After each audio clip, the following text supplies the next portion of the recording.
Welcome to the Moonlight Real Estate Syndication Show. I am your host, Eric Lindsay. Here at Moonlight, we choose to focus on achieving financial security through real estate. And today we are here with Scott Kidd. After 20 years of working on yachts, Scott sought job security through secondary income streams and found success with multifamily real estate, which has provided stability and passive income for him and his family.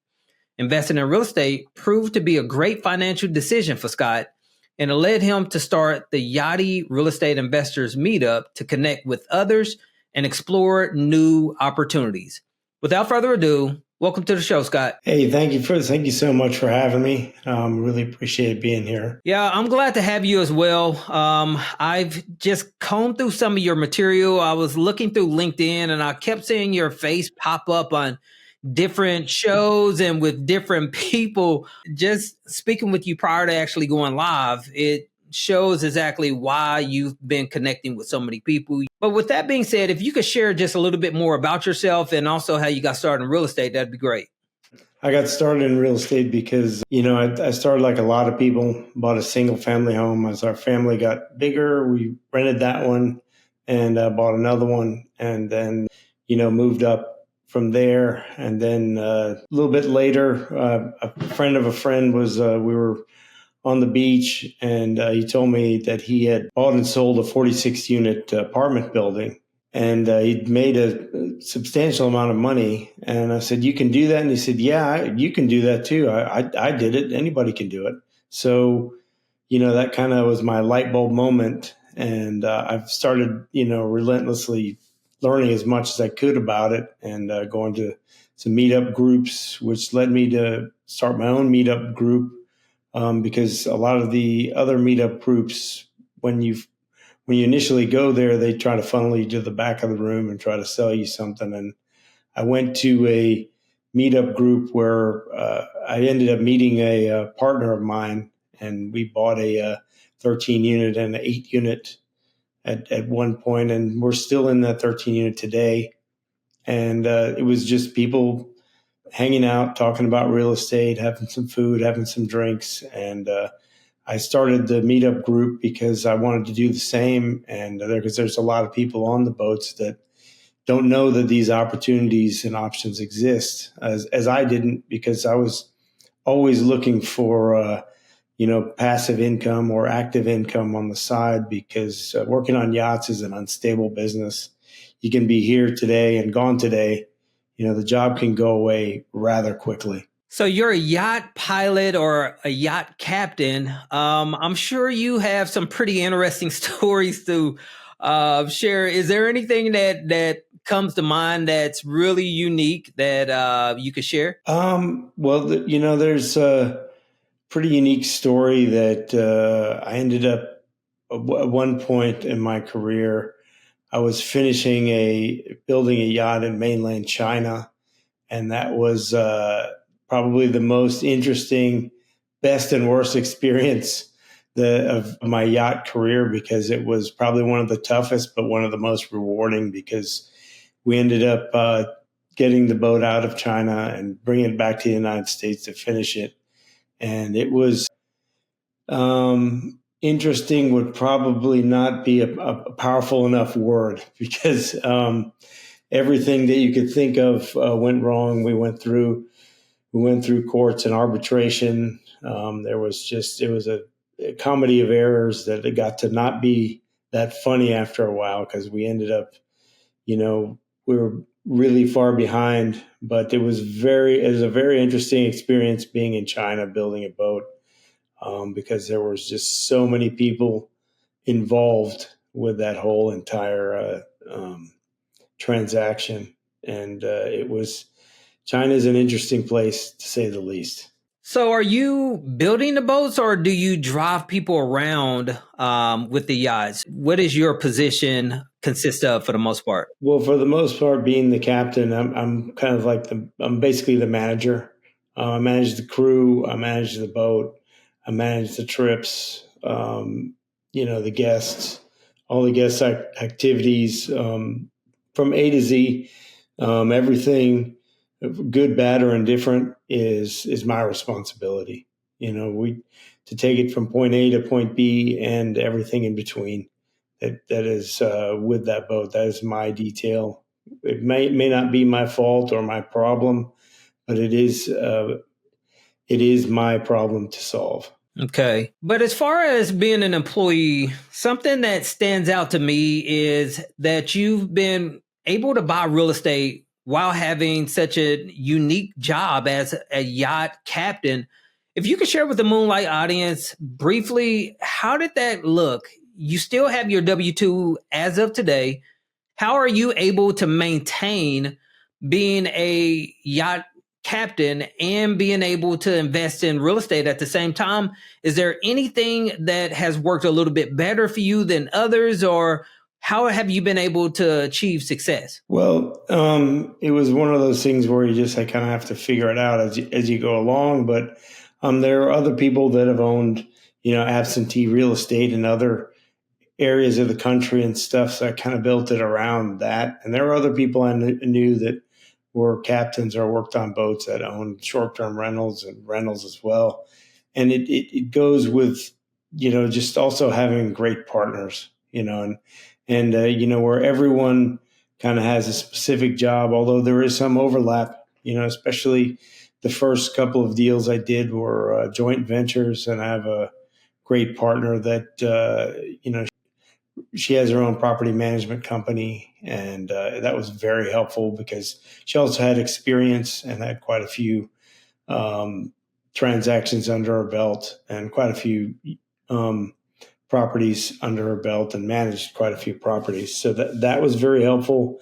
And also just the trend of the way the world is going, everything is online. So I focus primarily how I can benefit the team by things that I can do when I'm remote on the boat or whether I'm at home, because I cannot guarantee I'm going to be boots on the ground. But the first, the 13 unit I closed, actually, we closed on that when I was in the Bahamas, actually. So, and, nowadays with DocuSign and a lot of these other great apps and software, you can do those things. And it's, that's how nothing is truly hands off or truly passive, but it certainly makes it a lot easier. That's interesting. And so, with you being out to sea, are you running across any trouble with any internet signals or having any kind of disruption that could hinder your progress while being out? Not really. For the most part, I schedule my time around my work hours on the boat, and it's just always a workaround. You dedicate time block things for certain things. And if you're doing a transaction or something, you try to do it early in the morning or anyway, you kind of want to do that if you're doing a closing. You want it to be early in the morning that way, because something always happens that you have to there's always something else that's missing or needs to be in that can fix that. But the internet has made that much better. And we always have a dedicated communication just because we have a lot of high net worth people on the boat that are always in contact with their office or their executive assistants. And so those kind of things always need to happen. And with Starlink, it's gotten even better because the speeds and the consistency is much, much better. That's great. And to hear that even being a yacht captain, you can still manage and do your real estate business from anywhere in the world as long as you have a strong internet signal. And it sounds like you've got something really, really strong there to keep your reception high and allowing you to be able to do business and keep things flowing for you. So if we can move things along here within the show, what does it look like for you today? I know you syndicate real estate. You mentioned that you guys are into a 13 unit. Are you guys doing anything bigger as of right now? Just share a little bit of what your business looks like as of today. Well, right now with our group working on a 72 unit in Columbus, Ohio, and we have 3 more coming behind it because we're working with the top real estate brokerages in Columbus, Ohio. And we're very bullish on Columbus, Ohio, because it's Ohio State University, and Intel is coming in, $27 billion, Honda EV plant, Amazon data center, and it is the Ohio capital. And there's so many corporate headquarters there as well. So with us having the direct line there, we're closing on that one next month, and we have several more coming after that. So, and that's our focus right now. And we firmly believe that right now is a great time to get into it, as providing your deals pencil and you can put them together. Now is a good time as any. With anytime there's a lot of fear, or if there's not fear, it's always a good time to buy real estate. Just keep buying. As long as the numbers are penciling, it's always a great time to buy real estate. And so you don't ever want to not be at least kicking the tires on opportunities, because you may allow some things to slip past you. As of right now, there's so many people just sitting on the sidelines. They're not really that bullish on the market. And so that's creating opportunity for us newer guys or guys that don't have huge portfolios to be able to break into the space and be able to hold more conversations with brokers. So as long as the numbers work, I'm super bullish on real estate at all times. So if you could, Scott, share with us a recent deal that you've completed, whether it's on the buy or the sell side. If you could give us some general details as to how you were able to locate the property, how you guys funded it, and then some interesting facts that took place since you guys actually closed on the property. Well, I guess I'll go to that 8-unit deal that I did with the partner I met at the meetup. And that's now, I guess, a couple years ago. We bought and sold that within 8 months. The intention was to hold it. It was in an opportunity zone. And it ended up being a lot more work than anticipated. And there was a lot more things wrong with it. And so long story short, we decided that we would, sell it. And after 8 months, it ended up being a blessing in disguise, because we were going back and forth. And the hard part about it was that, it was during COVID. There was supply chain issues. It was hard to get people to come out there and work, because there really wasn't a lot of people available, and a lot of people wouldn't show up, and I kept saying to myself, there's got to be a better way, because, I was driving down to the boat. I would go there early at like 6 o'clock in the morning, work for a couple hours, and go and work on the boat, and then come back and do a couple hours on the property, then drive home. So it was a trial to do that. But, I'm with people not showing up, I'm the type of guy that, you got to do what it takes. It doesn't really matter. We do what you got to do. We get it done. Long story longer, we ended up selling it, and we all tripled our money, and it enabled, I keep thinking back that maybe we should have kept it and this and that, but it enabled me to get into a deal with a 56 unit in North Carolina. And it enabled me to shift my gears to where I focus on capital raising and investor relations, and focusing on making connections with equity groups, fund managers, and the larger institutional capital, which now is what our focus is, focusing on these stable assets that are institutional grade, B plus or better assets, that are stable and don't need a lot of value add. Because I went through it with that 8-unit, and it took a lot more of my time, and I got into real estate to save my time. So I wanted to get into projects that are the larger deals are actually easier to fund, and there's a lot more larger equity partners that will help you at that level as well, provided you have a good track record. Yeah, it sounds like the 8-unit was a complete nightmare. And sometimes that's what you end up getting into, and you just don't really know. But it's good you guys were able to exit. You 3 extra capital in that, and you guys were able to be profitable still. So Was that a syndication or was that a joint venture? And what was the location on the 8 unit? That was a joint venture. That was in West Palm Beach, Florida. And that was with, I found that we've actually, it was my partner on the 13 unit. She brought me into that one as well. And, she was very helpful, and the other partner was as well. We all kind of stuck it out for it, but it ended up being, a lot more than, it needed to be at that point. So that's what also, pivoted me into the raising capital for the 56 unit and investor relations and doing other things that are more in tune with what I can do while I'm still on the boats, and it's just been a more rewarding experience, and it's opened my mind, with the change my mindset on how things work, and which is mindset is incredibly important in just about everything you do. I love the fact that you said that you are able to work to your strength, which is capital raising. You identified that you have more time on the boat to be able to make phone calls, to do investor relations.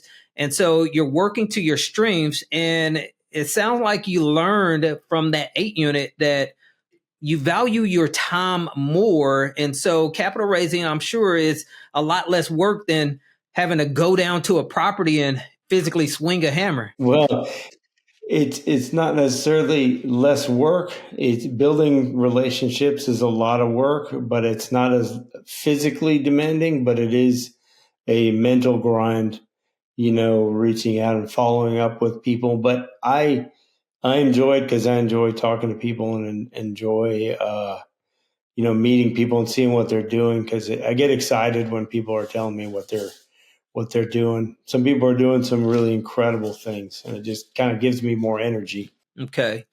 And as far as capital raising, it sounds like that's kind of your niche at this point. What are some tips or some tactics that you're using to have success with? I would say, not just in capital raising or anything, but in any type of business or, yachts or anything, just always network. Just continuously network.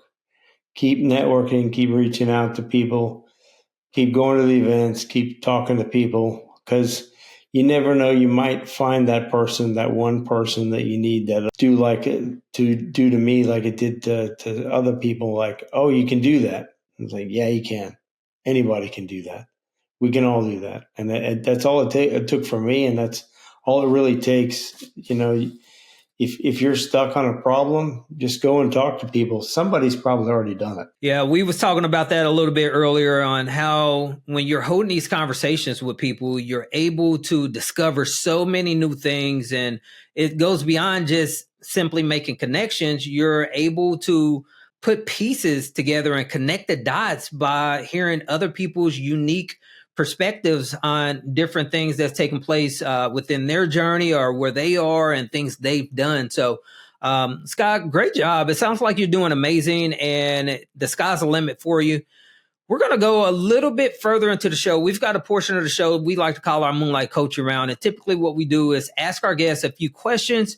Okay. The first question I have for you is, what do you think every new real estate investor should know before investing in real estate syndications? What they should know is definitely figure out what you want to do and what your goals are, because then you can kind of fine tune everything from there. Because if you don't know what you're doing, you're going to probably jump into a lot of different things that probably won't make sense, and you probably won't make a lot of traction. Because I did that. I didn't have a dedicated plan when I first started out, so I jumped to a lot of different things, and I didn't gain traction until I found my focus. Yeah, great answer on that. The next question I have for you is, knowing what you know now, what kind of advice would you give a person attempting to get where you are within your real estate journey about balancing business and life? Balancing business and life, I've been married for 20 years and been doing yachts for 25 years and real estate for 5 years. The main thing is to balance things out is focus on things that focus on your strengths and focus on what you're passionate about. If you can find something that you're passionate about, you will find your own balance and find your own harmony. Because if you're really into it will really resonate through everything else and you'll be successful. Yeah, passion, it definitely creates energy. And if you can find the energy and the drive, you can have the motivation to be successful. So I love that perspective.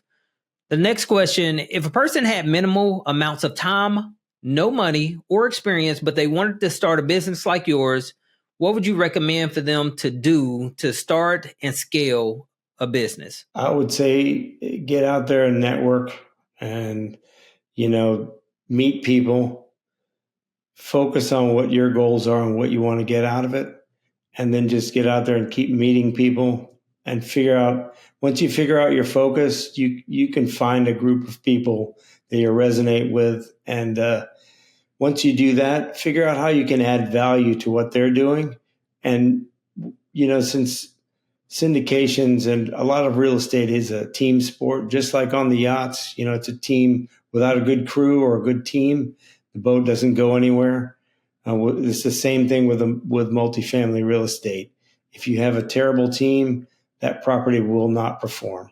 But if you have a bad property and a great team, that property will more than likely perform well. And so just get out there and see where you can add value to these people. If you're good at finding deals, find deals and present to people. If you're good at finding capital, help people, show people that you're good at finding capital. If you're good at finding leads, if you're, whatever you're good at, whatever, like we were discussing before, focus to your strengths, whatever you're good at. If you're good at sales, get out there and talk to people. If you're good at underwriting a bunch of deals and show people, say a sponsor, hey, I can underwrite all these deals for you and just underwrite their deals for them, show them that you can do that.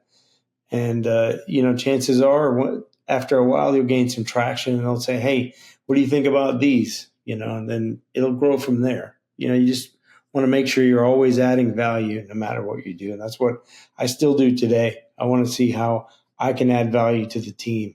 What can I do if we have a problem? What can I do to help solve this problem? Yeah, that's well said. And that's some great advice.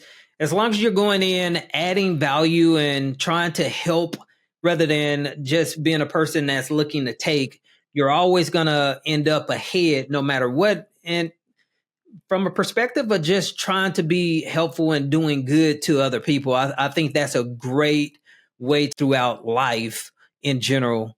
So the final question I have for you, Scott, is what are the best reasons to invest in real estate as a passive investor? The best reasons for me is, especially if you're a high net worth or a high earner, is the tax implications you can get. And I'm not a CPA, but you have cost segregation and accelerated depreciation that can help offset some of your high net worth income, especially if you're a real estate professional. You can offset that against your income. And it's also a steady income stream, and it's based on an actual asset and that you can go out and touch and feel. Whereas, if you're invested in the stock market, you might not know anything about those companies that you're invested in. A lot of people I've talked to, they don't even know what's in their 401k. You should always know what you're investing in. Yeah. Scott, thanks for those answers. That's been phenomenal information that you shared with us, providing us extreme value in regards to the benefits of investing passively and all the other answers to each one of those questions you shared with us. Before we wrap things up, we always like to have our guests share a great personal development book or either a great business book. Do you have any recommendations for the audience? Well, I have two recommendations. Mindset by Carol Dweck, because anything you're doing, it's all about the mindset. If you think you can do it, because all the things around us, somebody thought it up. And for passive investing, it's The Hands-Off Real Estate Investor by Brian Burke. I still refer back to it myself all the time. Okay. Yeah, it's really good to know how passive investors think, and that way you can educate. Because us in the syndication business, we're trying to help passive investors, we're not just looking to fund our next deal. You're actually helping another individual. And if you could provide them with value that will really benefit them and also their family, you're doing them a great service. And that book is absolutely phenomenal. So, hey, Scott, once again, thanks for coming on to the show. You have been absolutely amazing. You have provided some significant value. Is there any way for our guests to be able to reach out to you if someone wanted to connect with you? Do you have a preferred method? Yes, it's pretty easy. It's investwithscottkidd.com. You can get all my social media, all my captain's pre-departure checklist is there for apartment syndication is there as well. So it's fairly easy. Okay. Well, Scott, once again, thanks for coming on to the show. You've been a wealth of knowledge. We'd love to have you back anytime. Oh, that'd be great. Thank you so much for having me.